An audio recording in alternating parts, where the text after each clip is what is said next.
సాక్షి paper కడుతుందా? భారతీయ cement factory కడతారా? ఎవరు కట్టాలి? ఎవరు కట్టాలి? మీరే కదా. అందుకే ఇప్పుడే ప్రారంభమైంది బాధుడే బాధుడు. ఈ ముఖ్యమంత్రికి అభివృద్ధి చేతనవుతుందని మీరు భావిస్తున్నారా? తమ్ముళ్ళు, అమ్మలు, అక్కలను అడుగుతున్నా. మీ ఊర్లో రోడ్లు బాగున్నాయా? ఏ రోడ్లైనా తిరిగే పరిస్థితి ఉందా? ఒక్క రోడ్డుకు ఒక తట్ట మట్టి వేశారా అని మిమ్మల్ని అడుగుతున్నా. కానీ ఈ ముఖ్యమంత్రి మాత్రం ఒక రాజకీయ వ్యాపారి, చాలా తెలివైన వాడు. మీ అందరికి ఉదాహరణకు మీరు చూస్తే సాయంత్రానికి ఒక పెగ్గేసుకోవడం మీకు అలవాటు. సాయంత్రం కాగానే మద్యం పైన ఆదాయాన్ని తాడేపల్లి కొంపలు లెక్కేసుకోవడం ఆయనకు అలవాటు. అంటే ఇక్కడ మీరు పెగ్గేసుకుంటే ఆయనకు ఆ డబ్బులు వెళుతుంది. ఇది ఎక్కడ చోద్యం అని అడుగుతున్నా.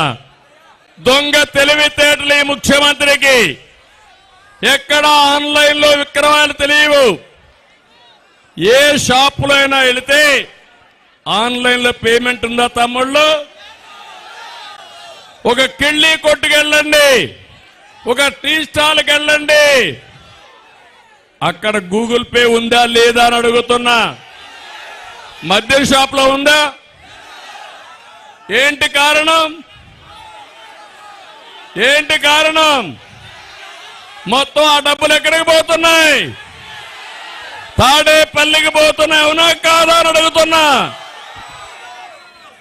పైగా పిచ్చి బ్రాండ్లు ఇవి తమ్మితే ఈ తాగితే తమ్ముళ్ళకు కిక్కెక్కదు గాని 2 క్వార్టర్లు వేసుకోవాలి. క్వార్టర్కి 250.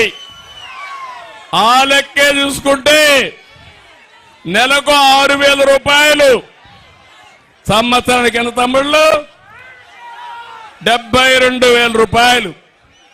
అంటే దీంట్లో 72,000 రూపాయలు, 50,000 రూపాయలు ప్రతి సంవత్సరం మీ డబ్బులు మింగే దుర్మార్గుడు ఈ జలగన్ అని చెప్పి నేను మీకు తెలియజేస్తున్నా.